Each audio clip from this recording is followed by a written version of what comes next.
I know I do. It's true. I do. All right. Well, then we are going to light this candle.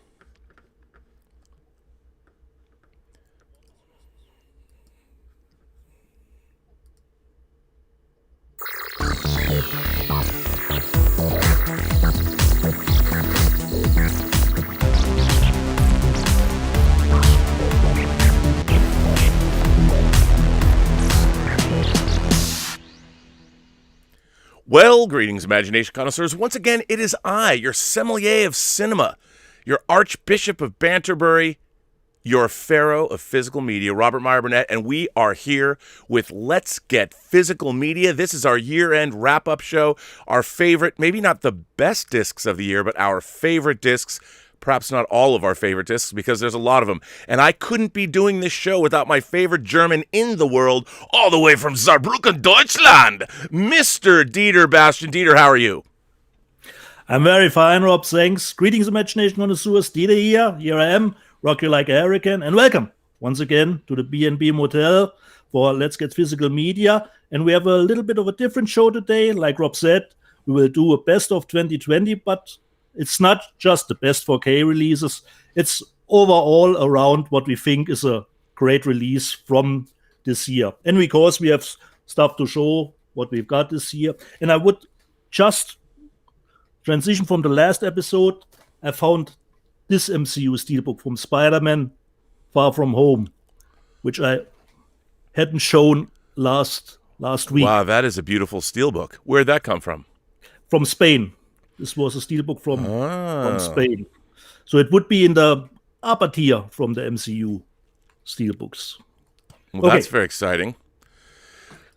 Well, Dieter, let's just talk a little bit about this year. I don't think we would be remiss if we didn't mention the fact that, yes, we've been locked at home during a pandemic most of the time. So physical media was more fun to have than ever because there was more to watch, and there was some really, really great releases this year, some obscure stuff.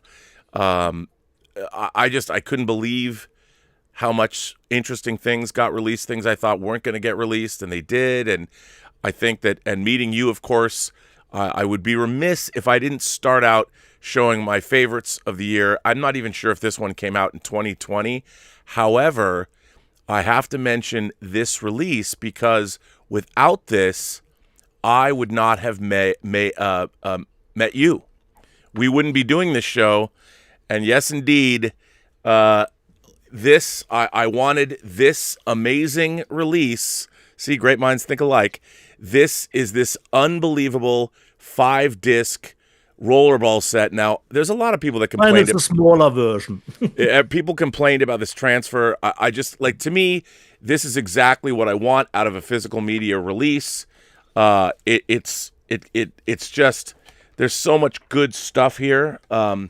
It came with, of course, I haven't even cracked these open, but lobby cards and a book, and there's all kinds of things. This even has John McTiernan's Rollerball in it, and then of course, like you, it came with the media book, and this, you got this for me. Or did you contact me because of the show? I mentioned this. Either way. No, you contact me, Rob. You sent me an email. Dude, you gotta help me out. They canceled my Rollerball order. And for this point, I put this on the best releases of 2020 because without Rollerball, we wouldn't have this show. Great minds think alike. This started it all. So this is one of my best of 2020 releases also. Me too, and I think that's very funny that it shouldn't surprise me that was the case. And plus, the transfers, again, even in this day and age, sometimes there's transfers with too much DVNR but we got or DNR. We had our exchange discs because why not? Because everybody has to apparently have discs to be exchanged. But great minds think alike, and if it wasn't for Rollerball, if it wasn't for my order getting canceled, and we wouldn't be doing the show. So congratulations to you. Now you have to put up with me and all of my requests for European discs. But thank you very much, sir. And I think that was a great. It's funny we both thought about that, kicking off the show with that. Great minds think alike. When you gave me my homework. Check out best releases 2020. What do you think? I think, Rollerball has to be on it just because it was the starting point of everything that transpired through it. No, I don't. Go ahead. Let's perhaps before we jump into the best of 2020, just what has come out this week, or what did I get? Yes, I didn't get anything. The only thing that I got this week was I did get a copy of Lord of the Rings, supposedly, but I don't have it yet. So that we've already done that, but I didn't order anything this week. So, and of course, I haven't received. You've sent me some delicious packages of goodness, which I haven't got yet. So I will just leave it up to you. Take it away. Okay. As always, I'm behind you, Rob, but I've got my Ip Man edition has come, which you got already last week, and that is on my best of the year list. Oh, nice. Okay, and what did I get else that you already have? I've ordered Deadly Games, which was totally a surprise for me because I didn't get any shipping confirmation from Vinegar Syndrome, and it was just in the mail. But I've got another Vinegar Syndrome release, but that went to the best of 2020 for me. So I got Deadly Games because the cover was so great, and read this movie in 4K. And you have an O-ring. You have an O-ring that has there's an O-ring and the discs in it. Oh man, see, I didn't get an O-ring because I got mine from Amazon. Wow. Okay. I'm very upset. I'll have to. No, it's fine. But still, I love my O-rings. You still have the cover is the same. And from that point, it's not a big deal breaker. So this were the two that came, so I can close the gap between you. And I've got one that has to go to Pasadena. You love the movie as much as I, and you already have it, but I thought this has to be a little bit more special, Rob. I hope you like it. Autopsy of Jane Doe, Media Book. Oh my God! Look at how much I love that movie. Me too, Rob. And I that is gorgeous. Oh my God! It was nice if you had something to show a little bit more appreciation. Wow, of this that is title. amazing. To Pasadena, with of course better watch out, which I hope will come tomorrow. Tomorrow when everything after the holidays has gone back to normal shipping. Just a little bit music. You wouldn't probably know this guy. This is Jeff Scott Soto, one of my favorite singers. But every guy or girl who hears hard rock and metal knows this guy. It's one of my favorite singers. Has a new solo album out. Just a quick that I got. What a great record! What a great cover that is. Jeff Scott Soto. Then new stuff. I think you would like this movie, Rob. It's called The Beach House. Oh. It's a slow burn, but really good. And I don't want to give anything away. The critics, the reviews are a little bit mixed. A lot of people find it boring, but I really liked it. The Beach House. It says fresh, but you know how that can turn out to be, considering WW84. Next one I really liked. Even if I got negative reviews, totally my jam. Chick Fight. I really had a good time. Laughed my ass off. Really great picture quality. They filmed in Puerto Rico, so it's always sunny. Nice vacation flair to it. And the sexual innuendo talk was really funny. The fights were great too. Cool slow-mos. Really liked it. Chick Fight that I got this week. Then the next one was not that bad too. The Wolf of Snow Hollow. It got practical effects considering the werewolf. We always like that. Yeah. The only bad thing about the movie is actually the head behind it. Jim Cummings. So, did I say that right? Jim Cummings. He's the writer, director, and he stars in the main role of the movie. But he's actually, I have to say, the weak point of the movie. From the acting. He's no Orson Welles. If the main character would be played by a different character, this movie would be even better. But it had a nice ending, I would say. And I liked it. The Wolf of Snow Hollow that came. Then I've got some media books for myself. Arnold, Collateral Damage. It's a media book. The next one is the Warlock Trilogy, which has a nice cover.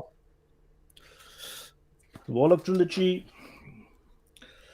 Then something from Albert Pune, old movie, Nemesis, with Cary Hiroyuka Tagawa, which I remember you interviewed for the Mainframe Comic-Con.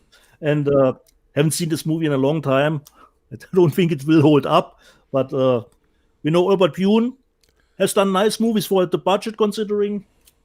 I hope it. I haven't seen it in a long time. And the last one, perhaps not the best from John Woo, but nice cover with Dolph Lundgren, Blackjack, one of his American movies. What a great cover, though. So this was my haul of the week, and I have one more, but this will get into the best of 2020 releases. Well, that sounds good to me. Who will start with the 2020? Well, why don't I? I'll start. Or I still have a letter to read. You do have a letter to read. First. Yeah, why don't you go ahead and read the letter? Read that letter, sir. Because Philip Alvarez sent in a review. Rob, I just can't get. Now, I think if nothing else, if this show has a mascot, if we had a mascot, it must be African Kung Fu Nazis. We can't get rid of this movie. No. And Philip Alvarez writes to us and he says, "Greetings, Rob, Dieter, and my fellow PGS community. Back again with another letter, this time on African Kung Fu Nazis. As promised to Dieter, and many thanks for getting the movie for me. I had said I would be sending in my own personal review on the film. First off, the movie actually looks great, and I like the color scheme. I really don't know what to expect from this movie, but ended up finding it quite enjoyable. It's definitely a martial arts film with some very well done Kung Fu fight scenes. That I would mention too. The fight scenes were really nicely done, that I forgot in my just quick summary. It's very similar to Enter the Dragon with some Mortal Kombat thrown in due to the violence. I love that the movie actually takes itself seriously. Really, Philip? I don't know about that. Sure, there's some tongue-in-cheek moments, like a music video type sequence complete with twerking. Other than that, it's no different than any other martial arts film. Everyone knows the plot if you're familiar with the genre. What makes the film kind of special is the very poor special effects that are beyond terrible, but still gave the movie charm. Come on, ILM has nothing on African Kung Fu Nazis. These are pandemic type of bad effects. Some of these effects are so bad, you just have to see it for yourself. You're right about that. The makeup effects are just as bad. Sorry for the spoiler, but it has to be mentioned. In the beginning of the film, our Adi, Hitler, gets sliced in the face. The makeup, however, gets worse and worse as the film moves along. It literally goes to just looking like a slap of putty on the face by the end of the film. In conclusion, I truly am satisfied with how this movie turned out. It's really not bad, and I had a blast watching it. This gem should be in everyone's collection. I don't know about that, Philip. I probably watch it multiple times, at least once a month, when I need a good pick-me-up. In fact, I enjoyed the film so much, I am starting my own tradition of creating movies on a scale based on this film. For example, last night, Whining covered It's a Wonderful Life, so I would rank that as 4 African Kung Fu Nazis. You'll all get the idea in the future episodes, or whomever watches the show will know. Thanks again, Dieter, for the Blu-ray copy, and of course, Rob, for reading my review. That's me. And I look forward to future episodes of Let's Get Physical Media. Take care and happy holidays. Fine. Really, really glad you liked it, Philip. So it wasn't in vain to send you this.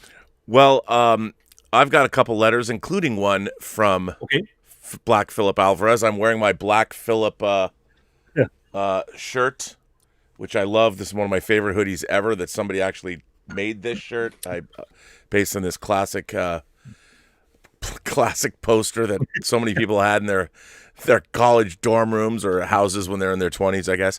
So the first, however, I'll read that, but the first letter I want to read is from our own Emma Bannon. And Emma Bannon brings up one of my physical media releases of the year, so I figured I'd start with this. Emma says, "Hi, Dieter and Rob. I've got the glorious Flash Gordon 5-disc set from Arrow Studio Canal, and I am waiting on the Tremors limited edition set from Arrow. Both are so beautifully put together and are comprehensive in what they contain, and both have sold incredibly well. Why is it that this company does so well with sets like this, not only with the titles they choose to release, but how they put the sets together and what they contain? Even with the mad rush to streaming, aren't the big studios missing out on a source of income, no matter how niche, by not giving their classic titles similar treatments? Secondly, do you know when Star Trek Discovery is being released on 4K? Not because I want it on 4K, I just really need some new drink coasters." I love Emma Bannon. Well, Dieter, that does bring me to one of my favorite releases of the year, and that is, you know of my love for the Studio Canal box sets. It's one of mine too. Yes, sir. I mean, this is absolutely one of our favorites. This is full of swag, and I mean, I love. Let me show that you can't really appreciate just how cool this cover with the foil embossed. I mean, it's so great. Yeah, I did show the insides last week, but it's a great transfer, and to have this in 4K.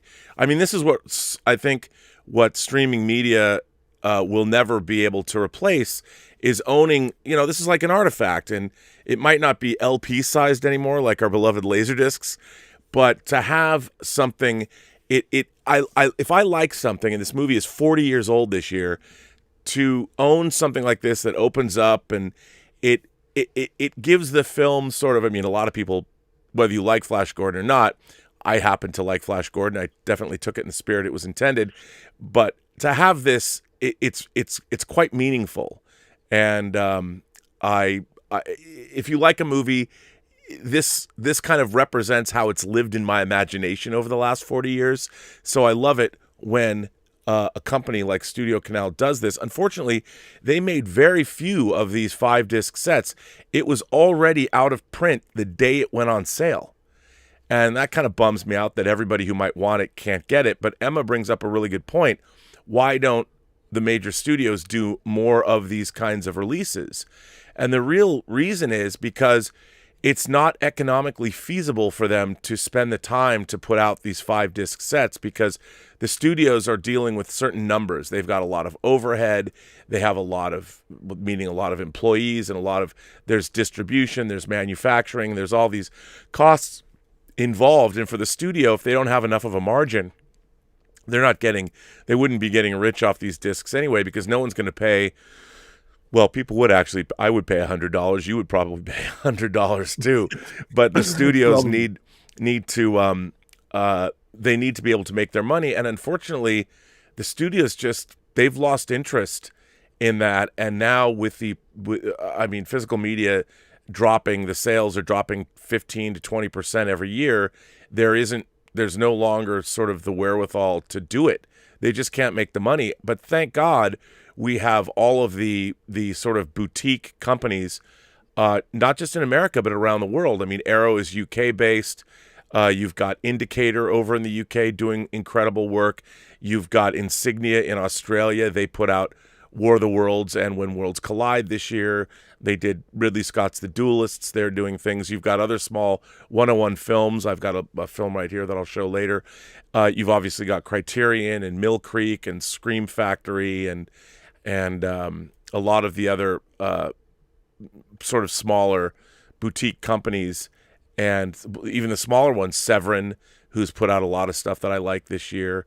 And it's been great watching the rise of these boutique companies sort of fill the void that is missing.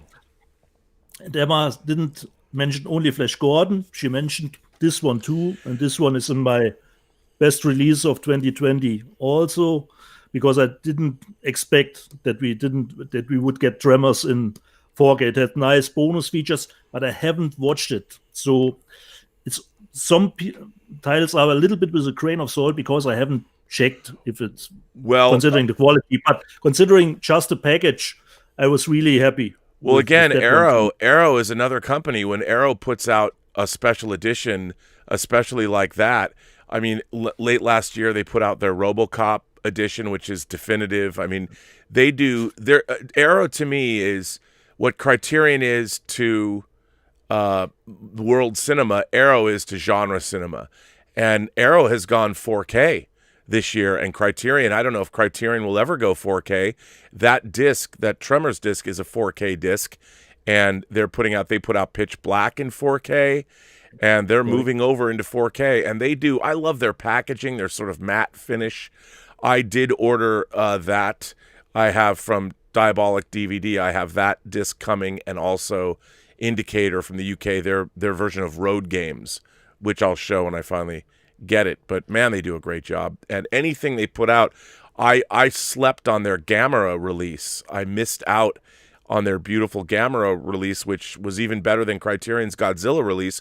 But thankfully, they're re-releasing them in individual box sets, so I've got those on pre-order. But they're great. Definitely. And just to make something clear, this is not for me on the best release of 2020. Just because of the simple packaging, of that's only the 4K disc, you got no bonus features.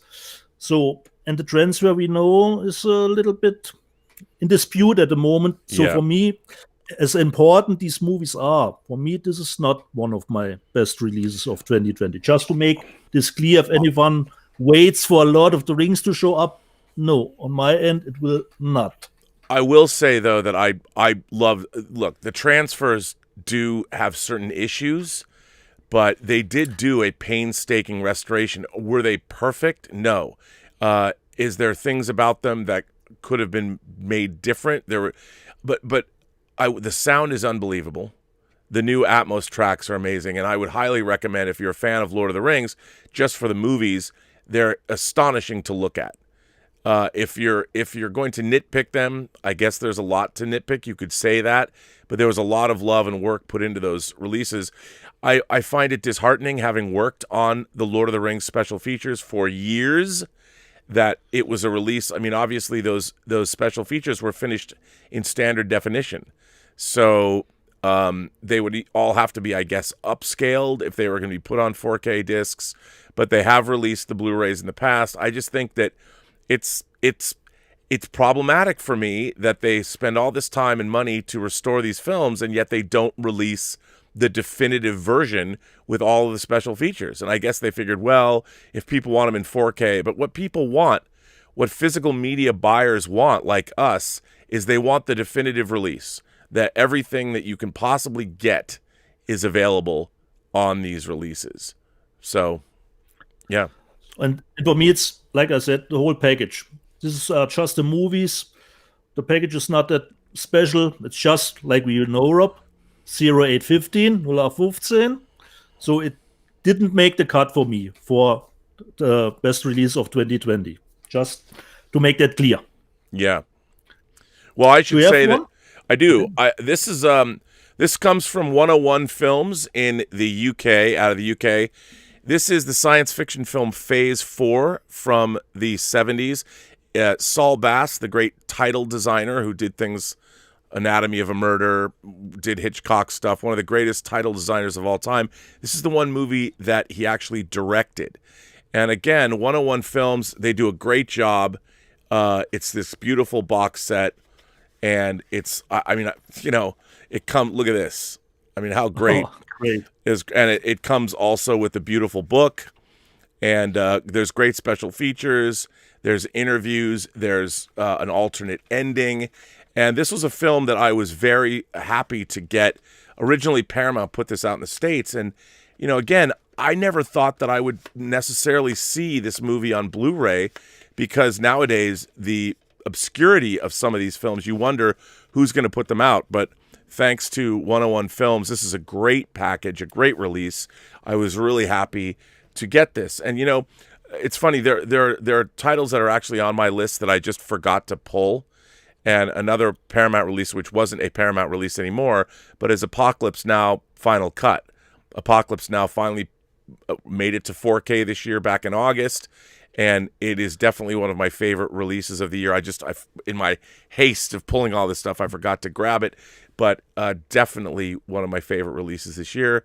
And again, getting these movies, getting the definitive masters, and when Coppola's involved, American Zoetrope, his studio, is actually overseeing the transfers, and the Apocalypse Now discs are amazing. Amazing. So even though I didn't show it, definitely on my list. Next one, perhaps you have it on the list also, as I am. Of course, It's the Game. Yep.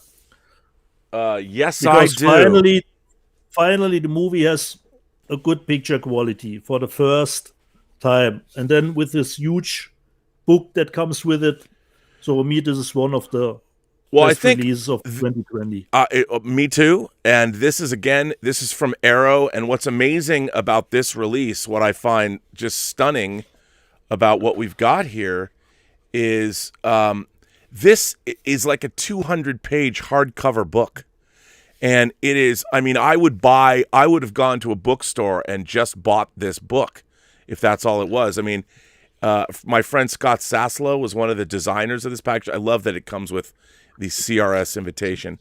But this book is gorgeous.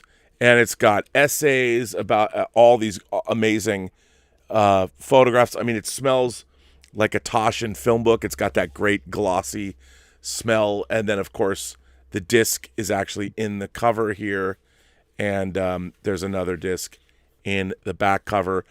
This disc, again, in terms of physical media, definitely one of the highlights of this or any year. Any filmmaker, I'm sure David Fincher was pretty stoked to have this. But like you said, the transfer, even though Criterion has released it previously, it looks fantastic. Definitely also on my best of the year. And again, I believe it's gone now. You know, if you don't jump on these Arrow releases right away, they're gone. They can sell out really, really fast. So then I jump to mine. I haven't even opened it, but I just put it in this list because I think I won't be disappointed. You will have still wait. Yours is on the way.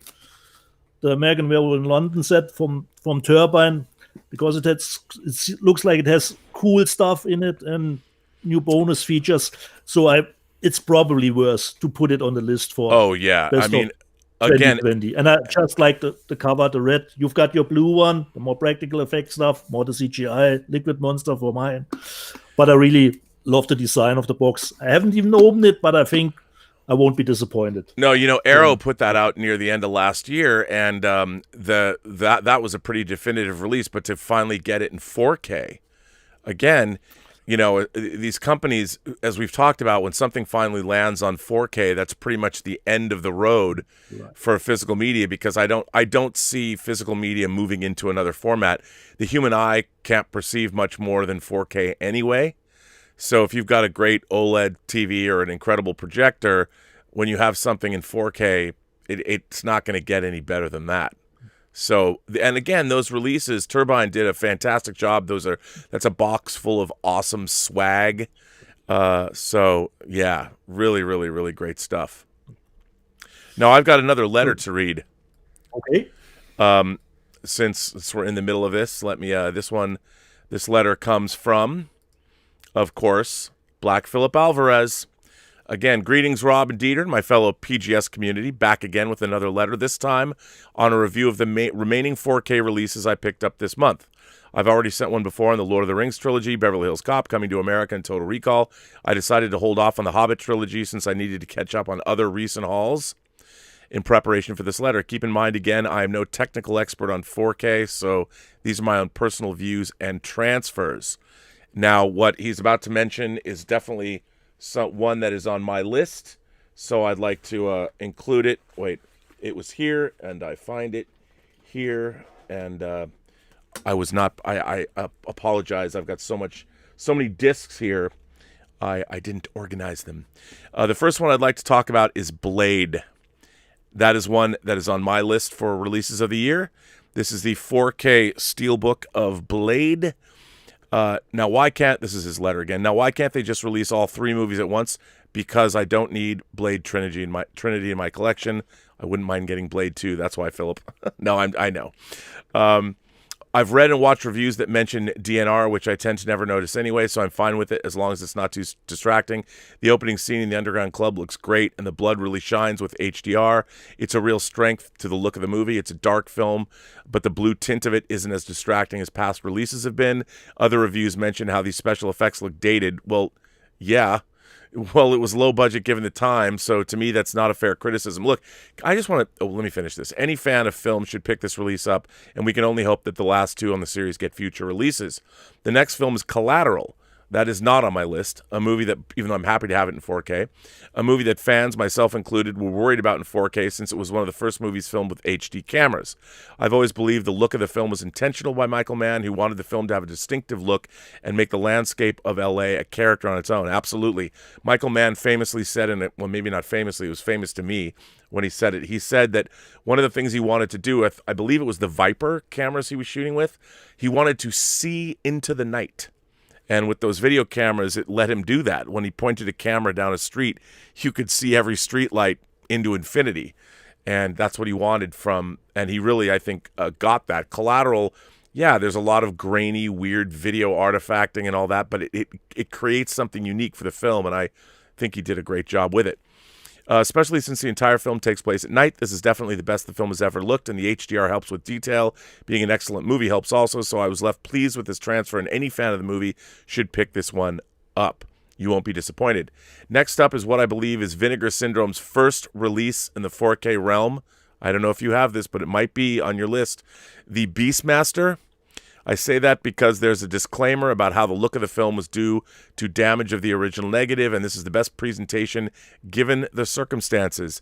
Maybe this was a way to keep the reviewers from being too harsh, but to me it's completely unnecessary. Sure, the first 25 minutes are a bit rough with heavy grain and even scratches, yet after that, the film looks fine the rest of the way. The colors are great, and even the darker scenes look fine, and you can see them with no problems. It's a solid transfer that should be in anyone's collection. This was also a blind buy for me. Now, what is a blind buy? That's a cat in the bag, as we know here. A cat in the bag. A blind buy for me, so it's the first I had seen it, and the movie is much better than I expected. I thought it would be pure 80s cheese. To me, it's similar to Conan and Tarzan, complete with tatas. How did they get away with a PG rating? So again, I didn't see the need for this disclaimer. This next film, as I mentioned in a previous letter, was my most anticipated 4K release of the month. My all-time favorite horror comedy, which you already showed, Tremors. Come on, man. This Arrow release gets my vote as best release of the year, period. Wow. The packaging is great, and Arrow put a lot of love. By the way, Philip, you're wrong. It is not the best release of the year, which I'm going to talk about later. But it's certainly up there. The packaging is great, and Arrow put a lot of love into this release. So many special features, it brought me back to the DVD days. The movie transfer is no doubt the best it's ever looked. I was afraid the 4K transfer would make the movie look dated, given the reputation of past releases. There's definitely some grain, but the movie still looks crisp and some gorgeous scenery, thanks to the HDR. I can't say enough great things about this release other than to just pick it up if you love the film as much as I do. I'll probably watch it at least once a month now. Great job on this release, Arrow, and you will get my money if you continue to do more 4K releases like Tremors and Flash Gordon. The final film I will talk about will be quick, since I know many people have not seen it. Hopefully Rob has seen the movie by the time this letter is read on the air. Oh, yes, I have. I will only talk about the transfer, not the plot. The movie's, of course, Christopher Nolan's Tenet. I'm just going to go right ahead and call this one of the best-looking 4K releases of 2020, period. No ifs, ands, or buts. The transfer looks absolutely stunning and crisp. The sound mix is great, and I had no issues at all understanding the dialogue, so those with high-quality sound systems are in for a treat. There's really nothing else to say about the film other than the aspect ratio changes back and forth constantly, but I honestly didn't even notice it as I was so into the look of the film. So pick this one up, and I do hope it's covered on Whining About Movies. In conclusion, those were my thoughts on the remaining haul on December 4K releases, all great-looking transfers.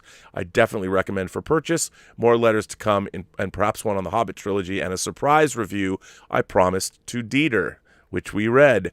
Thanks again, Rob and Dieter, for reading my letter, and I look forward to future episodes. Take care, be safe, and happy holidays to my fellow Post-Geek Singularity community. That is Black Phillip Alvarez's second second letter this time. And I want to say, if you want to write letters to us, you can. If you go to the website, theburnettwork.net, the website's been revamped a little bit, and you can always find us there and send us anything you want, and we will read it on the air if we like your letter.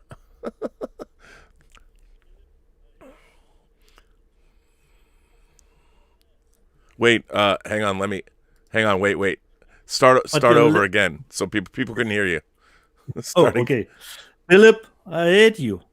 I wanted to save this one for last, but your letter took it away, so I have to show it now. Okay? This was the second one I got from Vinegar Syndrome, and it's one of my best release of 2022. I have a nostalgia feeling for this movie. I know I'm one of the guys who probably said, "Oh, it's a Conan ripoff," but it isn't exactly. And Rob, let's check the insides of this ring. It's really, I couldn't believe how beautiful this is. This is the back. This is the front. I gotta order that then. All right. And now look at this, Rob. Yeah, and cool. I just want to say that this was directed by Don Coscarelli, who directed the Phantasm films. It has a great new documentary, which I totally love and dig. And he told in the documentary this is not actually his cut of the movie, but people dug it. So you've got this one on the back. Wow. Then an armory in it. You could irreversible cover again. All that great artwork too. You've got the book inside with great artwork for the movie. And inside on the back, you have this picture again. So for me, when I opened this, I thought, okay, this looks nice, but when I opened it, I couldn't believe how nice. Yeah, this one looks on the ins and outsides. So really again, great. Vinegar Syndrome is kind of like, I've always thought of Vinegar Syndrome as a stealth company because they don't usually have any A-list titles. But for me, they've done some amazing work, like with Liquid Sky, with Body Melt. I finally got Fade to Black this year from them. And now, of course, as one of your best releases of the year, Vinegar Syndrome knocks it out of the park with that Beastmaster release. And it has 3 discs. You have the movie in 4K. You have the movie on Blu-ray, of course, with new special features. And you have a third Blu-ray with the movie with some new virtual effects. Some new effects were done for this movie. And like you said, it has a new documentary about it. And what can I say about Beastmaster? If the hairline tracks and the eyeliner fits, that's verisimilitude in my book when it comes to this movie. Because I bought this one too, Rob, because I had seen this one in theaters, but this is bad trash. This is bad trash. That is bad trash. Bad trash. Shame on you for owning that movie. But you know, come on, Rob, look at the cover. It's embossed here. Look at that cover. Do you also have the Hunter from the Future too? No. Oh. This one eludes me. Well, but the Beastmaster went straight. I watched it last week and it went straight.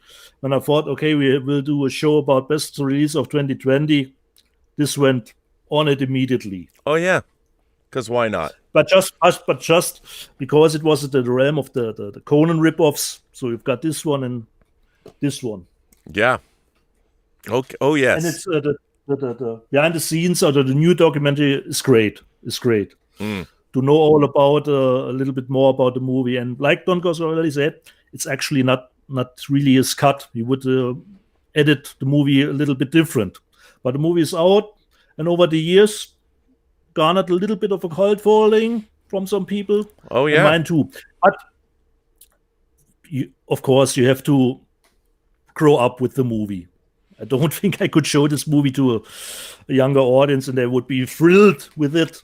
And what's great about it is that it's still, like Philip said, how they did get away with the PG rating. It has some horror stuff in it from the visuals, from the creations or something like that is a really nice combination. And when you consider they had this tiger and the horses and the explosion at the final showdown, I was really taken back because I haven't seen the movie in a long time, and I was, holy smokes! I Literally, it didn't. I hope nobody got killed in this explosion because it was not CGI; it was done for real. Right. And someone who came from, let's if we talk about Don Coscarelli, from the Phantasm series, to do such a movie which is more epic or something. But Don Coscarelli told us in the documentary, when you got more finance for the movie, but you have also more people who wants to say what's in the movie or what's not in the movie. Oh yeah. So it was really, for him, it was more pain in the ass to doing this movie. But the movie got a cult following. What can you do? And now he's doing behind the scenes stuff for a movie that's almost 40 years old now. You gotta love it. And Don Coscarelli is one of the nicest guys in the business. Him and his wife are just delightful people. So happy to see this come out. He's a true iconoclast in that he really, other than Beastmaster, he really controlled his own movies. Controlled the financing. He's maintained tight reins on what he's done. So I do love that about him. And it's great to see this come out in such a loving package. Well, speaking of which, right. Now this is another disc that I was incredibly excited about that they restored in 4K, because I'm a huge David Cronenberg fan. And this was something you got me. It's now come out in 3 different versions around the world. But the first version, in terms of the cover, is this one. And you got this one for me. Let me go in and show it. This is David Cronenberg's Crash. This is the 4K media book that you picked up for me. And it's awesome. And again, it's got the Germans and their beautiful media books. My God, this is it. It's got a booklet inside, like a lot of these great. I mean, we don't really have these. We used to have digibooks, but they don't really do that anymore. But these are obviously, this is in German, so I can't read it. But it's the stills are great. But then, not to be outdone, Criterion also put Crash out. And of course, I have to have every cover that came out. And this finally has the audio commentary that was on their original Laserdisc, so I can retire that. And Arrow, which I haven't got yet, but you did get it for me. I guess it's in transit. Also, not at the moment. It's still on the side, but it will get in transit. It'll eventually get here, which you picked up for me. It's been really hard for me to order European discs because Amazon UK, they're not shipping to the States, which is weird. They always have. We'll talk about my beloved Second Sight later, but it's been very difficult getting discs during COVID from Europe, which I took for granted. Same with discs from Japan as well. So I have to thank you, a tip of my hat to you for being able to get movies like this. Obviously, I would have gone crazy if I couldn't get the 4K version of Crash. People would say I am crazy for even buying Crash, but I do love the film. So thank you. Who might that be? Yeah, it's great. It's great to be able to get these things. But it's amazing that I've been a Cronenberg fan my whole life, and to be able to get more. Criterion obviously did a great version of Naked Lunch, but I would love to get that in 4K. And you think, wow, no one's ever going to put that out. But so whenever you can sort of knock down a pin, like, oh, here comes another one of my favorite filmmakers' films in 4K, and to get not 1, not 2, but 3 different versions of it from UK, Germany, and the United States, well, that's the trifecta, I guess. So good for me. And I think that should cover it, finally. Yes, again, I don't think that there's any other reason to ever purchase Crash again in my lifetime. And when I die, someone will have them bequeathed to them. So there you go. Okay. From my side, I think I've seen this in your Best of 2022 when it comes to complete collections. for me is the Back to the Future set. Yep, I too. That was one of my releases of the year. Until like the Lord of the Rings set, I really love the insides of it. There's new special features. Now a lot of people have something against, they don't like these universal discs. I totally love it. They say, oh, it scratches the disc. I've never had a scratched disc. I like it. Again, I mean, this is kind of a cool booklet. I mean, they did the same thing, and it's on my list as well. Universal also put out a Hitchcock set this year. That's definitely on my list for the year, and it's similar packaging.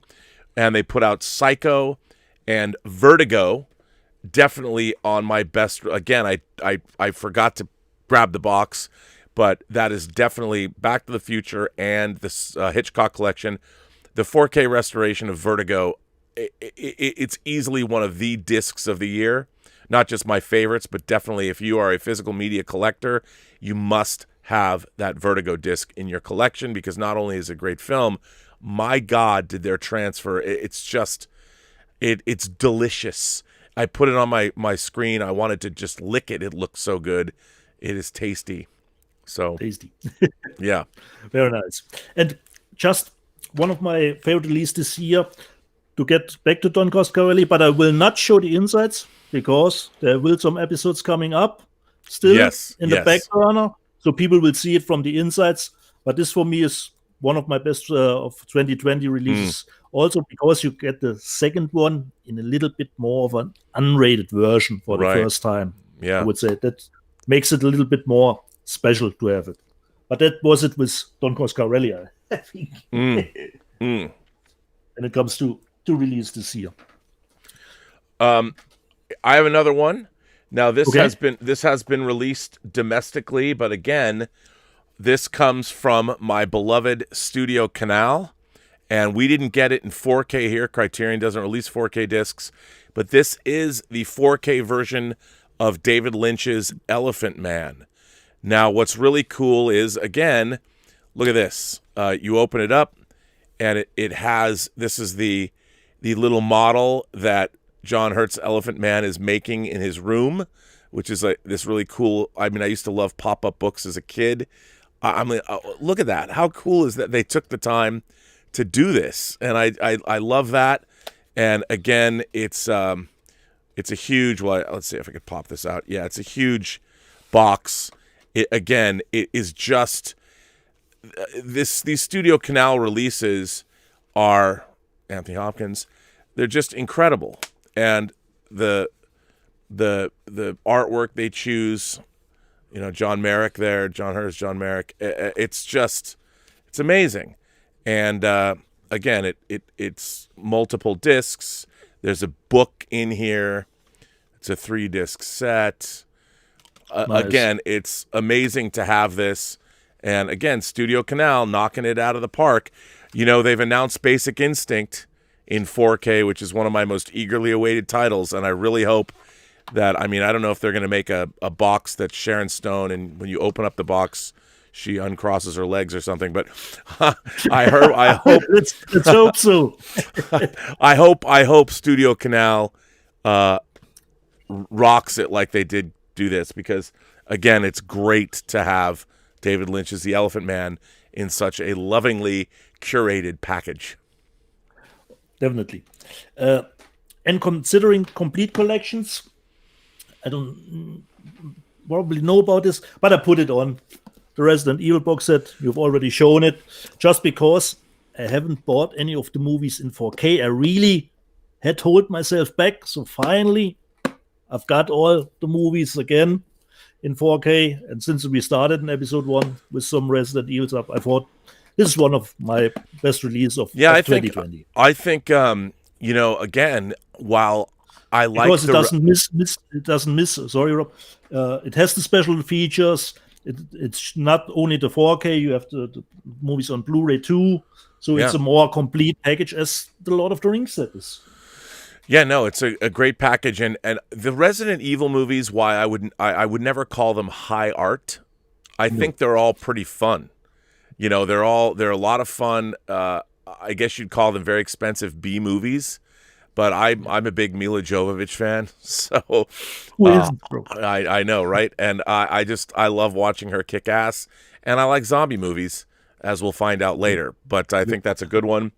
Now this is something, easily one of the greatest releases of the year. I've bought this movie in so many formats, but to have this in 4K, Jaws. Totally. And this is I'm sorry, it's got my protector sleeves. This is a steelbook from Jaws, and this transfer, I mean, the restoration Blu-ray transfers already, it was astonishing. But this is the end of the line for this film. It's never looked better. It's never sounded better. This is a definitive release. It belongs in everyone's collection. Yes. A terrific release, one of my favorites of the year. But again, that is Jaws in 4K. Oh my God. Have to have that. Nice. I put some hours just because the movie is, I think, one of the best of the year and important. Parasite. This is a German 4K beautiful media book. So you have, of course, disc with bonus features, the movie on Blu-ray and on 4K, and a media book, so insights with lots of stuff. So Parasite is on my list for best release of 2020. But you did get this with different covers, or I got for my niece a more steelbook variation of it. So there was many options to get Parasite. Yeah. Let's see. Now, people are going to laugh at this one. You guys might laugh at this because it's certainly not high art. But the fact that it was done, yes. Minds think alike, Rob. The Scream Factory release of the entire Friday the 13th saga is something that cannot be denied. This is definitely one of, look, I saw the first Friday the 13th opening weekend. I do not find these movies to be at all high art, but my God, what a package that they gave you here. And especially considering perhaps the right situation to get everything that you put out that collection with every movie. It's just unbelievable. Now there was a little hiccup with these in terms of video, but I have to give it up for Shout Factory. They sent out these discs. Yeah, the replacement discs came. They did a fine job making sure everybody was taken care of. Definitely one of the definitive releases of the year, and so much fun to have. Like, I don't have kids. You don't have kids, do you? You don't have kids? No. But if you've got kids, I mean, come on. When they're 10 years old, you give them the Friday the 13th box and you say, kids, remember, don't watch these movies. Don't watch them. And then you leave the room and watch them put them on. But you know, the new 10-year-olds would be probably say, lame. Today's like, that's Dad. I'm not gonna watch this because you yourself thought it would be more gory than you think it was when you have seen it again. It's true, but I'll tell you, when I first saw this the first time, I thought, my God, I shouldn't have been seeing this. I saw the first Friday the 13th when I turned 13. My dad took me and my friends down. It was my birthday movie. I turned 13. Empire Strikes Back opened a few weeks later, but man, it was so much fun seeing Tom Savini's gore effects coming off of Dawn of the Dead. Boy, but to have all these together, the special features are great.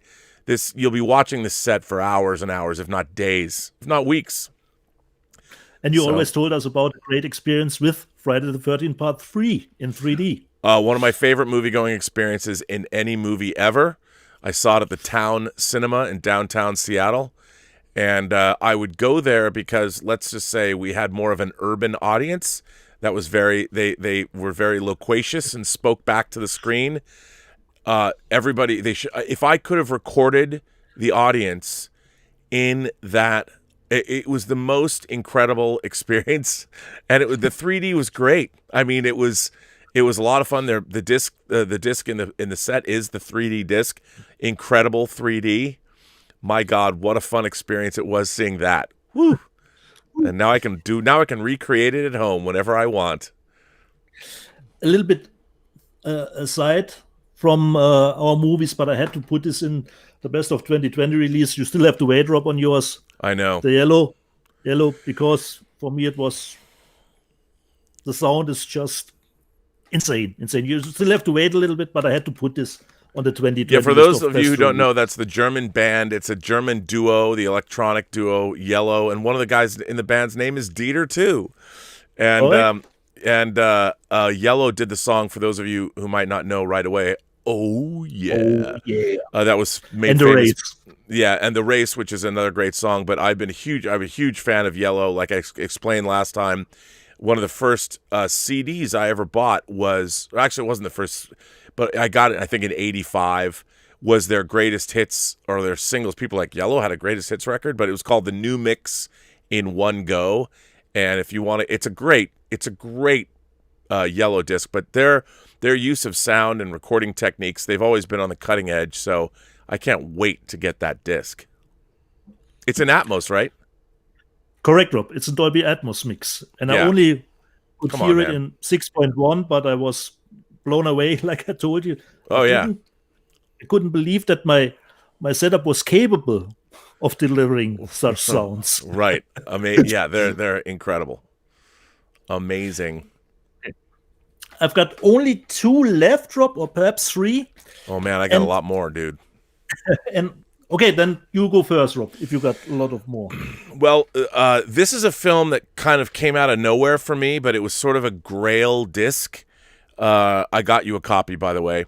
And again, I forgot to pull it, but one of my favorite releases of the year was The Living Dead at the Manchester Morgue. That was also put out by this company. But this is such a great package, and this is from Synapse, and this is a movie that is really hard to see. It was only really available on VHS. I thought the negative was lost, but it's from 1976. Massacre at Central High. Now, I showed this on an earlier program, but this is the O-ring, but it comes in a steelbook with great art. There's documentaries, there's all kinds of special features, but Synapse put out this and The Living Dead at the Manchester Morgue this year, 2 of my favorite releases. I would have pulled, I forgot as I was going through these discs. There's probably 50 discs that came out this year that I'm like, oh my God, I got to feature these, but I just forgot. But this is definitely, again, a movie I never thought I would see with such a lovingly curated package. I can't recommend this movie if you like exploitation cinema. But in the wake of the last 20 years since Columbine, the idea that people are blowing up students and killing them in high school, it's very politically incorrect. And being that this movie, it basically, the plot is about a clique that's sort of these guys that rule their school, and a new kid comes and doesn't like what they do to the other students, so decides to take it upon himself to assassinate to kill these people. And it's got tatas, and it's got blood, and it's got people getting blown up, and it's nowadays I'm sure parents would be up in arms over something like this. But thank you, Synapse, for putting this out. Again, Synapse is a boutique company. It's Don May's company, and God love Don May, who does the Lord's work. He put out the definitive release of Suspiria. He put out The Living Dead at the Manchester Morgue this year. Again, is a nice steelbook, and he did Massacre at Central High. They spare no. I don't know if Don May makes any money putting these movies out, but goddamn does he do a fine job. So good on you, Don May, for bringing the kids of today movies that their parents would definitely not want them to see. Not our snowflakes. We can't have anybody who's going to assassinate their fellow students, especially in, putting bombs in their lockers, because why would you?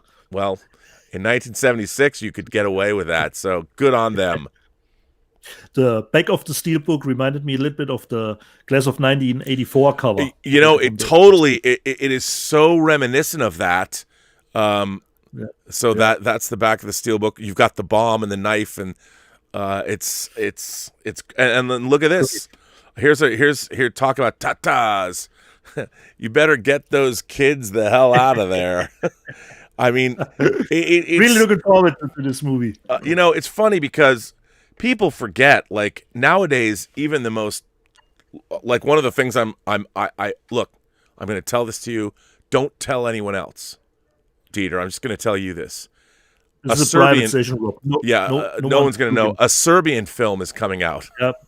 We talked about that. In 4K. Rob. In 4K. And like, how can I not get a Serbian film and add it into my, just a heads up. Don't put it on the list of views. Well, I was going to say, I mean, her dad's Serbian. So I'm like, hey, babe, why not we watch a Serbian film? You couldn't pay me enough. I don't even want her to know that movie exists.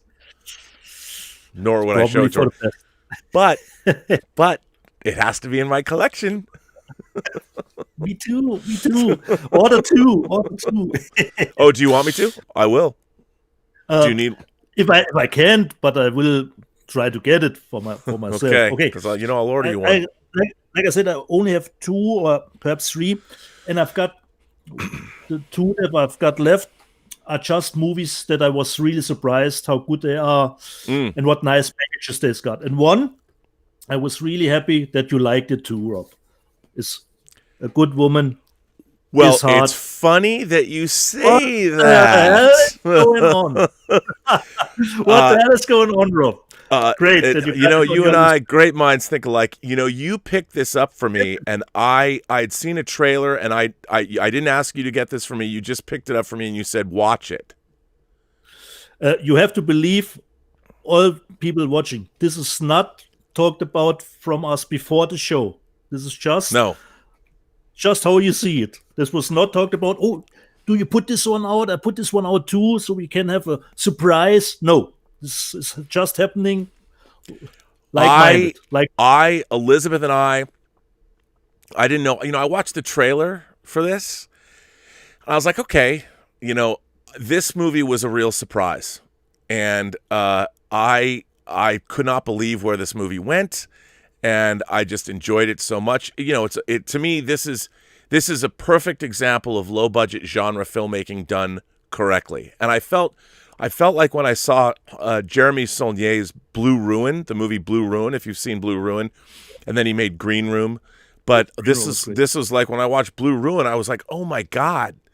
And I kind of felt this because I didn't know where it was going to go. I had no idea. But you sent this to me. Sight Unseen is this beautiful media book.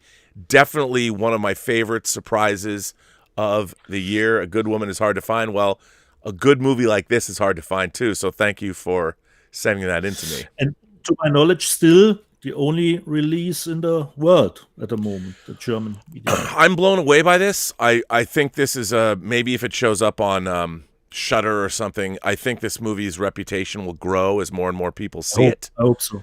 But the performance, definitely one of the performances of the year here. Terrific. Great. She was so good in this, and what a great release. So, see, great minds think alike. You take it away, Rob. I only have 2 left. Well, let me get down here and get down and dirty. This is a collection that it was a must buy for me, and that is this. This is the Columbia Classics collection. You'd brought this up the other day. 4K, Ultra HD. Definitely one of the releases of the year. And why is it one of the releases of the year? Because Lawrence of Arabia is in this collection in 4K. Stunning. Gandhi, a movie I actually saw when it first came out, in 4K in this collection. Much better than even I remembered, although it's a Best Picture winner.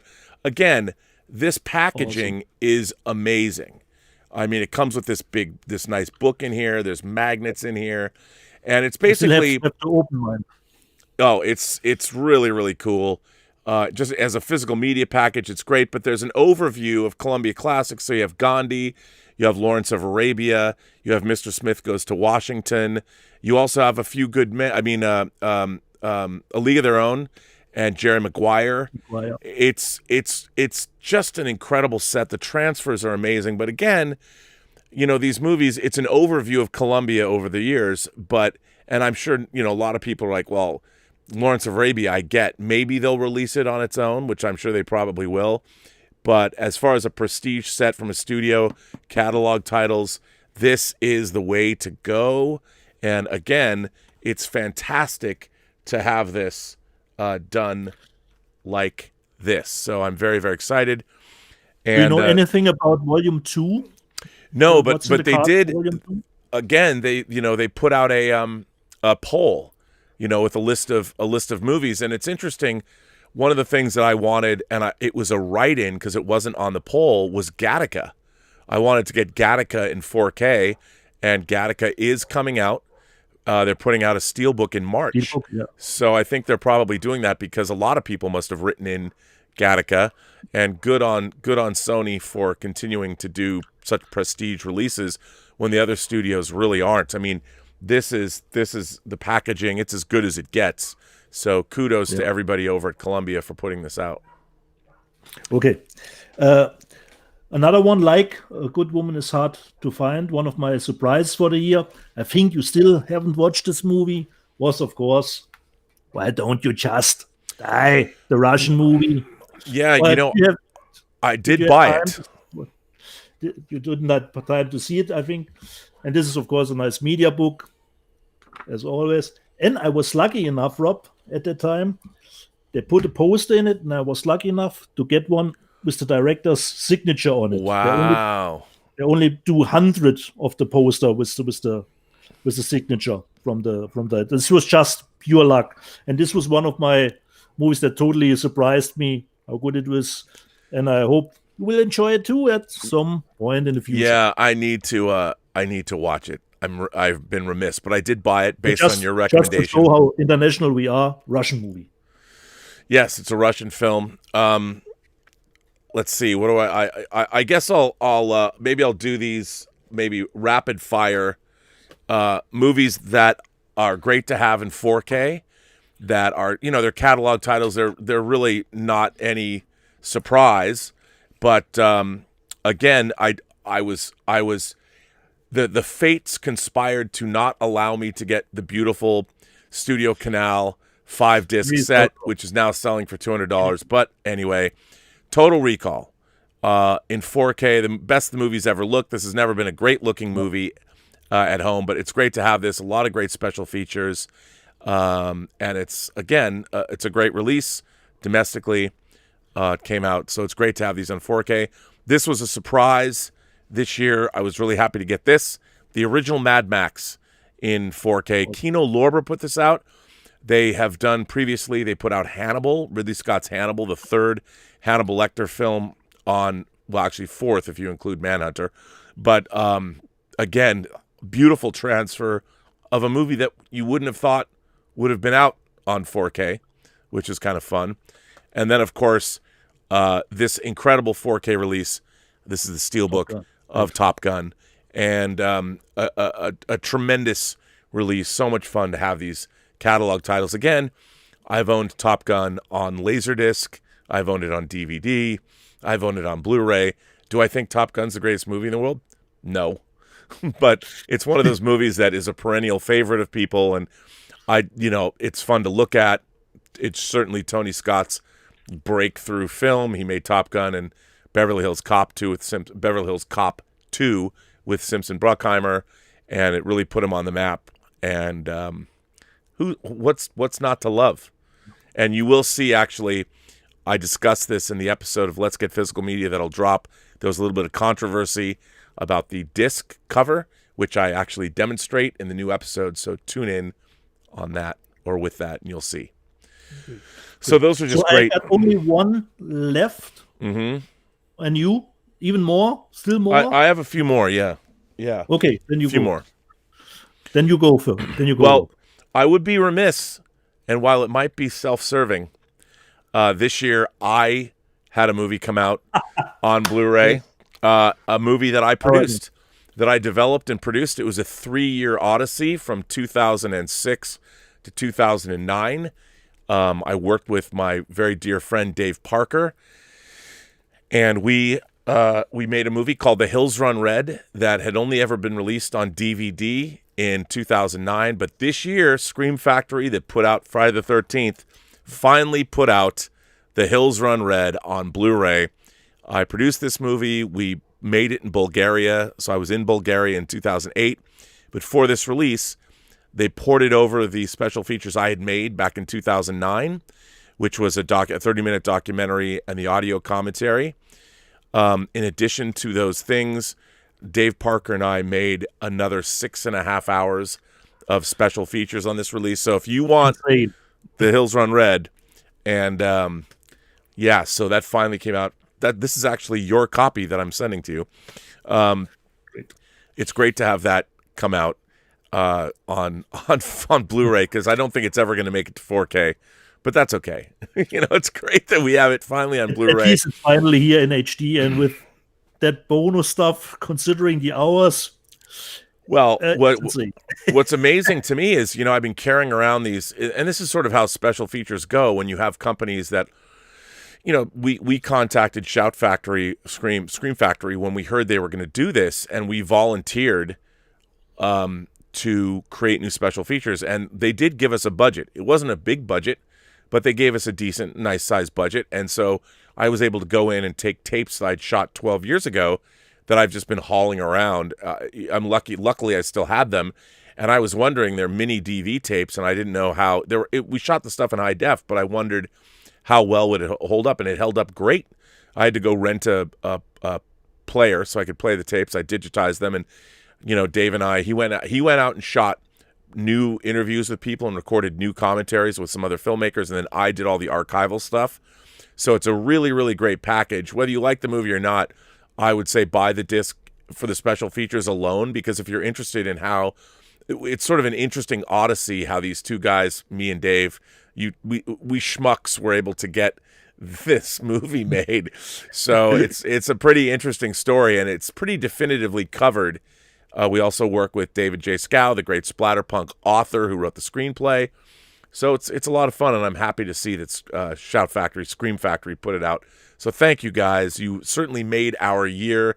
And during when we were first locked down, I was lucky in that I had, for 2 months, I worked on the special features in my spare time, and that was it was great to do. So thanks, guys, for putting that out this year.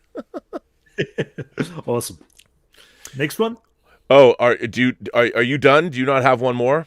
I have only one more, but I want to save this until you get to your last one. Oh, because, well, all right. Because it's my favorite movie and your favorite movie. Okay, well, then this is the second to the last thing I've got to show, and I showed this again before on one of our other episodes. But now I owned a lot of these before, but this is Criterion put this out. This is the Essential Federico Fellini collection. And again, Criterion just knocked this out of the park. To have, it's one of the things that makes me sad is that nowadays, especially like film students, they're not being taught, they're not seeing foreign cinema.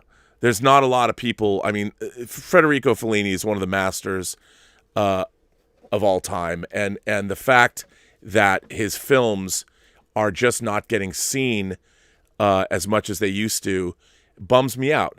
And like this whole packaging that Criterion did for this is just stunning. Insane. I mean, it's exactly so. You can wait, get it 50% off. That's what I did at the Criterion sale. I mean, it's amazing. It also comes. This package is just, it's amazing, and it comes with like a bunch of other stuff. It comes with this book, the guide to the films, and again, it's a beautiful book, 8.5. I mean, this collection is exactly why, we still collect physical media. There's even another book in here as well, if I can get it. Well, probably it's not. Oh wait, here we go. Then there's this book, which is a guidebook to all the films, and again, La Dolce Vita. It's so great to have this, and what a package. So thank you, Criterion, for continuing to do this, and to continue to sell your films at 50% off twice a year. And I can't recommend this package highly enough. So, yep, there you go. Everyone down to his last. Yep. Okay. Now this. Oh, go ahead. Why don't you start? I won't show the insides of this stuff. You already know this one, Rob, because I want to save it for another show to get a little bit more in all different variations of my favorite movie, which is, of course, Terminator 2 Judgment Day. Already shown this to you. I know the transfers are not perhaps the best, and I will only show the outside, and later in one other episode, we'll go into the insides. This was come from the Czechoslovakia. This is amazing. And this was only available in Czechoslovakia? Yeah. This is one of the most amazing special editions I've ever seen, and I did not know that the Czechs did this. I mean, I knew that Czechoslovakia had beautiful women, but I had no idea that they had those kinds of beautiful special editions. But the insides, sorry, we'll have to wait for another time. Yes, Rob, yes. My favorite movie. Now, obviously, let's do this. Get to your number one. Well, I got to introduce, I've said this a million times, but this was my most eagerly awaited physical media release of maybe not just this year, but maybe any year. And I didn't think it was going to be possible. I didn't think the producer of this movie, the director has passed away recently. The producer of this movie, I think, had an inflated sense of how valuable this movie was in the marketplace. He wanted to re-release it in theaters, and unfortunately, time has moved on. And I think he finally saw the light. But for whatever reason, he allowed the British company Second Sight. And Second Sight is let me give you a little preamble. I haven't even cracked it open, but trying to get it. Hold on, please. You got this for me. But Second Sight puts out amazing versions. They put out Nicholas Roeg's Walkabout, and You Got This for Me. Again, a definitive. Wait, flip it over. A definitive version of this film. They're a great company, but they're a very small company. The first thing I ever bought from them was Betty Blue, because they had released the long director's cut, the definitive version along with the theatrical. That was the first thing I bought in 2012 from them. So when they were awarded this contract, they were allowed, or call it what you will, I don't know how they did this, but they were able to get access for the first time to all of the original camera elements that exist, and they put out all three versions of this movie in a version that is so definitive. I was like, boy, it sure sounds great. And I was hoping it was going to be as good as I dreamed of it being, but it actually exceeded my expectations. The transfers, the packaging, and so why don't we show what it is? That would be Second Sight's George Romero's Dawn of the Dead. I didn't thought it would come up. The Dawn of the Dead books. Yeah, I'm sure you didn't. But this is my number one release of the year, and I won't show the inside. But I mean, this packaging is so gorgeous, and the people at Second Sight. I mean, yeah, Arrow, they do a great job. Criterion, everybody. But in terms of sparing no expense, I mean, this thing, the way it opens up and everything that's in. I mean, it's got books and the novelization and the soundtracks. I think this is one of the greatest physical media releases ever, of all time for a film. I can't believe that this exists like this. I've been buying various versions of this movie most of my life since I've started in physical media 40 years ago. Like me with T2 over the years. Yeah, and I mean, to have this, it's too bad that George Romero himself passed away before he could see this, but this is, in my mind, one of the greatest physical media releases of all time. Now, you have to like Dawn of the Dead. It's one of my favorite movies of all time, but it will come up on the list of views at some point. Yeah, I mean, she's never seen this, and I think we're going to have to watch it. But what's interesting is, and it kind of bothered me, but Second Sight, you couldn't get this. This was a UK only release so far. You have to buy it, like you were able to get it for me.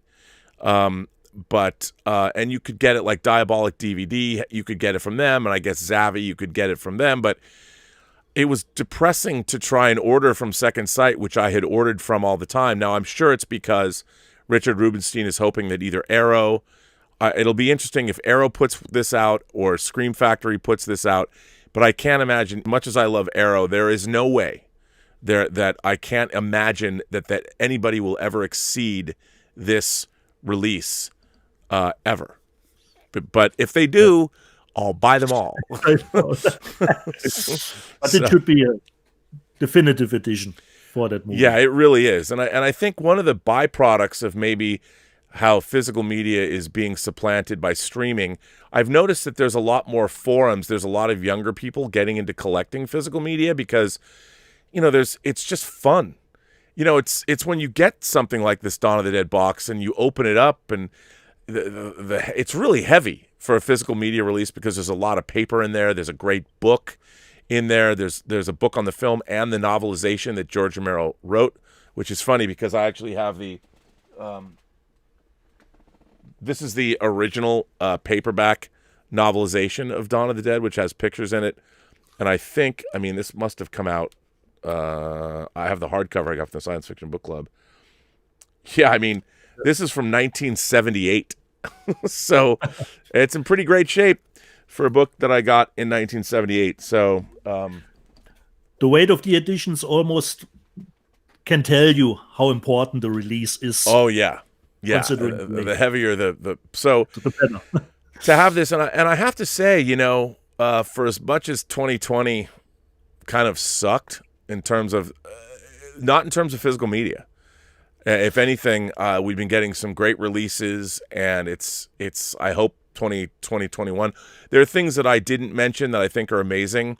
The 4K set of Game of Thrones. If you're a Game of Thrones fan, they released the entire series on 4K. I think the last 3 episodes, which really undercut my enjoyment of the whole thing, but it's still it's an incredible effort as far as TV goes.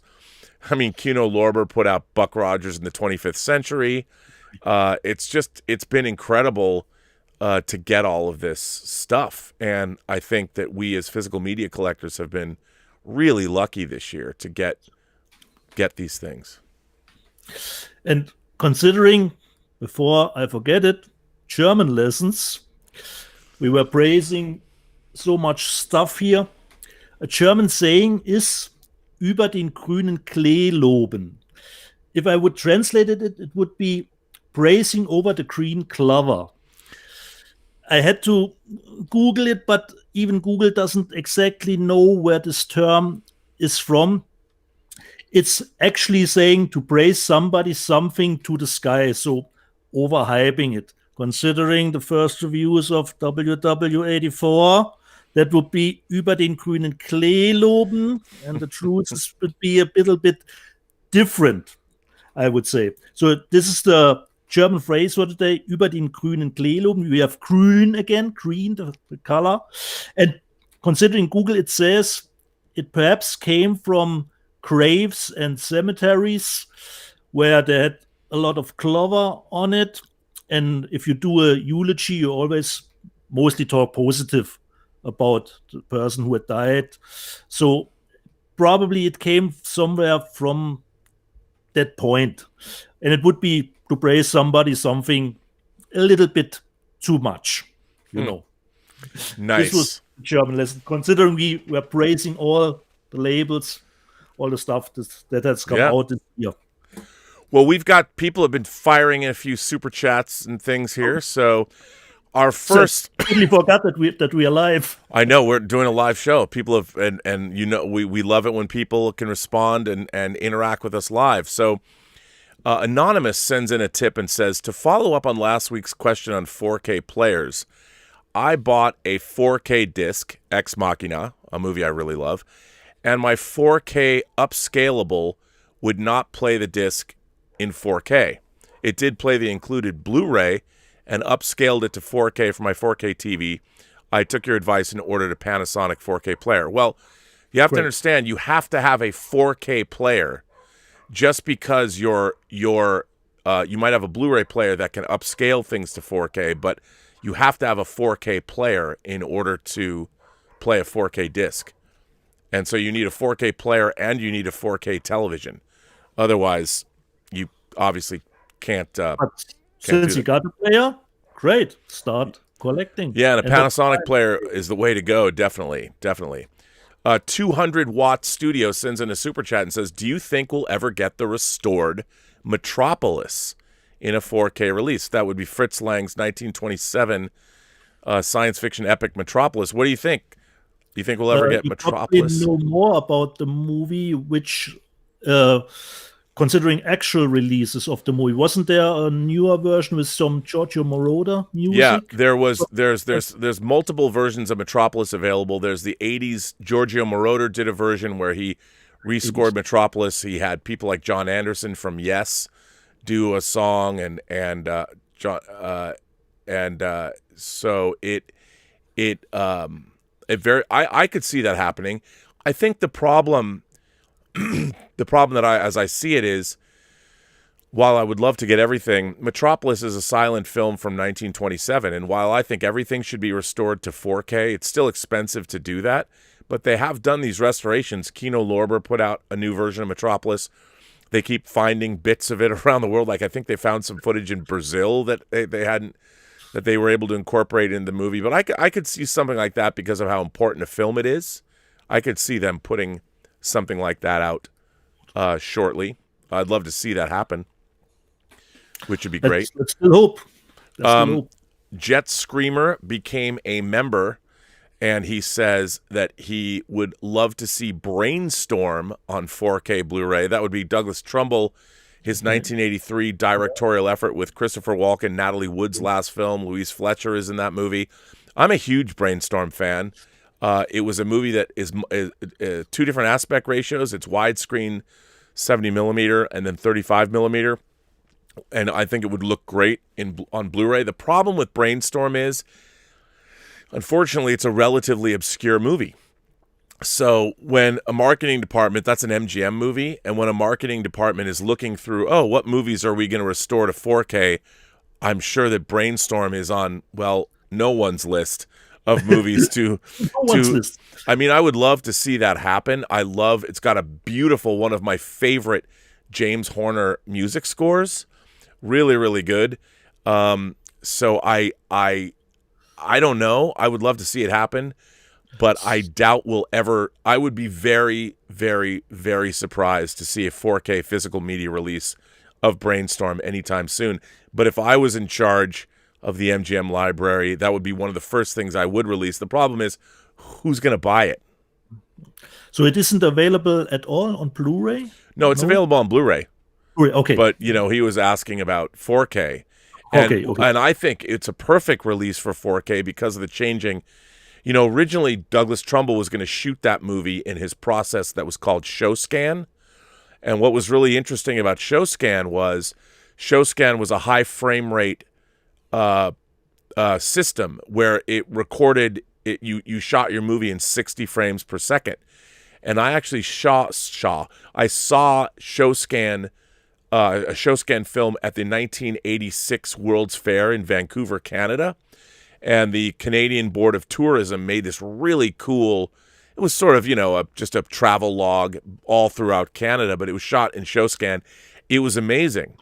And it wasn't like the high frame rate of The Hobbit. The frame rate was less high, but it's still the crispness, the movement, when the cameras panned, everything was so crisp, it didn't blur at all. It was just an amazing image, and he was supposed to shoot the movie in ShowScan, and it didn't happen. So instead, it's 70 millimeter and 35 millimeter, and it would benefit greatly from being in 4K. So I'd love to see that, but I just don't think it's going to happen. Tom Jr. Jackson sent in a super chat and said, "Love how great this show is. I need to share my latest Criterion and Arrow sale purchases with you guys." What do you think? Do it.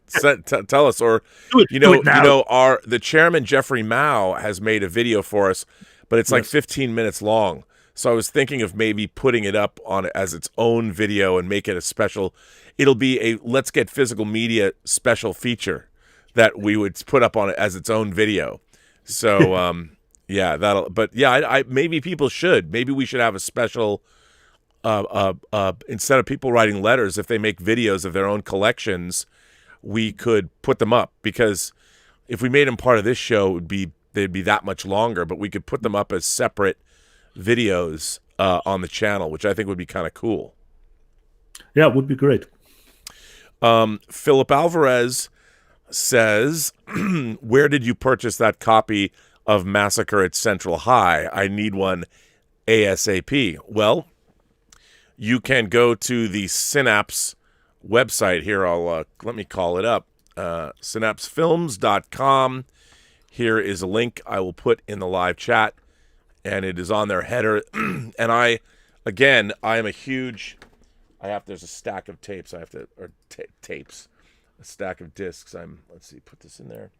Okay, there it is. I'm a huge fan of Synapse, and their customer service is great, and they have a lot of great stuff coming out. So, Massacre at Central High, and if you like that, I would highly suggest getting The Living Dead at the Manchester Morgue, and also the 4K of Suspiria is unbelievable, and they have a lot of 70s porn. So if you like old school porn, they've got some that's a lot of fun. Something for everyone. Something for everyone. That's all the super chats so far that we have. But Okay. yeah, so there you go. So go to Synapse and write him a letter. Tell Don May that I sent you. Tell Don May that we both sent you. Burnett and Bastian and Let's Get Physical Media. Maybe he'll cut you a discount. Actually, no, you shouldn't pay a discount. You should pay full price, because they're a boutique agency and they need the money. On me. Yeah, no schneption there. Yeah. No schneption. So, is there anything that Dieter? I think after coming off of a great year, what about 2021? What are you hoping to get in? Criterion's putting out a movie I've wanted forever on Blu-ray, which is The Parallax View, Alan Pakula's tight early 70s thriller that stars Warren Beatty, that was definitely an influence of everything from The Game, which we showed, and The X-Files. It's going to be great to finally get that movie on Blu-ray. Is there anything that that's coming out next year that you really want? At the moment, I have a lot of movies, as always, pre-ordered, but it's a lot of obscure titles a lot of Cat in the Bags I have pre-ordered. So since the big movies are a little bit lagging this year, it will be more of that kind of stuff where I didn't know what I actually will get, and we will see about that. Right. I mean, I don't have anything especially on the horizon which I would think great. This is coming. Doch, let's not forget Day of the Beast and Perdita Durango. Perdita Durango and Day of the Beast both coming out in 4K, and those are coming out from Severin, I think. Severin, another great company, and Alex de la Iglesias films. Totally surprising. That release came out of nowhere. I mean, it's like Blue Underground putting out New York Ripper and Zombie in 4K. We're getting these companies, and it's these boutique companies that are going 4K. I'm still waiting. I wish Criterion would go 4K. I don't know if they ever will, but I am looking to see what all the boutique companies are going to be putting out. I mean, you see what Arrow just announced. Shane Carruth's 2 movies, Upstream Color, and his first film, Primer, which is a $30,000 science fiction film about time travel that I loved. One of the only movies that when I watched it the first time, I was like, wait, what? I watched the whole movie and then immediately watched it again because I was so taken with it. And they're putting that out. Again, Arrow is putting that out, and I'm really excited to get that. And one comes to mind that I ordered for us are the Demons in 4K 1 and 2. Can you believe it? I mean, no, actually not. I couldn't believe it either, and it's just like how do you not want to get those? Those obscure titles from back in the day, those video nasties in 4K. what more could you ask for? Oh, it's incredible, and I look and I see like they're putting out King of New York. I haven't got mine yet because it disappeared, but Cinema Paradiso in 4K, which is something I needed to get. They're putting out Old Boy in 4K, which I got to get Old Boy in 4K. Already released here in Germany in 4K. Oh yeah, we don't have that yet. I mean, I've got to get that. I'm not sure. I think in the UK as well, but I could be wrong about that. I mean, it's UK in 4K also, but I could be wrong about it. There's just some amazing stuff that's coming out from all of these companies, and I'm blown away. But at least it still makes collecting fun. There's very few things left. As a kid growing up, I collected so many different things. But there's very few things left. We both get action figures and movies and books, but that's kind of it. There's a lot. There's just not that much stuff. That a lot of things have kind of gone away. Which is good, because as I get older, as I get closer to the grave, I can't take it with me. So unless I really enjoy it, will burn 3 Crash editions before she would sell them. Yeah, I mean, like a little funeral pyre in your backyard with these 3 movies. Well, it's so funny because how do you justify all of that? She's like, well, anybody makes a good point. They're like, you're insane. The junkies that we are, we don't have to justify it, Rob. I give you the statements why we are junkies, so don't have to justify it anymore. We don't. And also, I should mention that you might be wondering where are episodes 5 and 6 of this show. They're coming. 5 is almost done, so we're going to go back in time. You're going to see things that we've already shown you, but Tenet pincer movement. Yes, we're inverting. This show's inverted, so. I'll play it all backwards. You can watch the entire show backwards. But don't do that, Rob. It's too satanic, You're right. Something backwards. And already my love of satanic cult movies is well known, and people are already there's some people that have actually been they take offense that I've made such statements, but I stand by them. I will watch any movie with any satanic cult in it. I can't get enough of satanic cults. Or witches or covens, anything to do modern day Satan worshippers. I'm there, man. Just look at your hoodie. I know, right? Black Phillip. Come on now. Black, live deliciously, Black Phillip says, and I believe in that utterly. So that is fantastic. Well, Dieter, I think this was a great show. And do you have any final thoughts about 2020? Yes, one thing I forgot in my car, otherwise I would show it here, was of course the album from AC/DC. It's not a Back in Black, but it was a good album. For me, it's one of the great releases 2020, just because AC/DC is still here. And as you know it, Rob, a shot in the dark beats a walk in the park.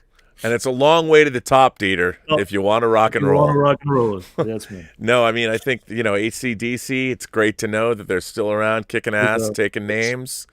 And it's amazing to me that, the Rolling Stones are out there making they put out a new video this year. Like you always said, with one foot in the grave, you see your heroes die away. Yeah. But that's what makes them special. Yeah. And AC/DC is still here with a new album. This was great in 2020. But I forgot the CD in the car. Otherwise, I would have shown it again. Well, there's still time. There's still time. Well, on that note, I think we'll bring our year-end wrap-up of our favorite disc releases of 2020 to a close. I think we should give a thanks to everybody that's watched these shows. I mean, this was really... It's very funny. This was a show born out of the fact that you and I didn't know each other at the beginning of this year, that now we become friends and good friends, and we're doing this show. I think started it all up. I'm telling Jonathan. Well, I think it's a testament to YouTube and what I've been doing on YouTube, just meeting really interesting people. And it's been so much fun doing the show with you. We just kind of thought it up and started doing it, and that people like the show. It's fun to do. It also allows us to write off all of our discs on our taxes legitimately. And I'm still waiting, by the way. We're waiting for a video company to come in and like hook us up, man. Where's our sponsorship? We got to get those numbers up. Once our viewer numbers get higher, maybe Criterion, because I want to do what I'd like to do for us, like we did an interview with Bill Hunt, which I thought was great. I'd like to do more interviews. Like I've got friends. I've got Cliff Stevenson, who's a special features producer, Charlie De Lauzarica, who I've known for many, many years, another special features producer who also has directed a few films, but have like more guests come on. It'd be nice to have like other YouTubers. I've got a few ideas for that to come on the show and talk to them about their own collections and just sort of open it up a little bit and bring more people in, because I'd like to hear more about what other collectors, where are they in their physical media journeys. And I wonder, if they stop or still collecting. Well, I'd love to hear from any female members of the audience, because collecting like this, you watch movies like High Fidelity, where you see John Cusack's character and he collects vinyl.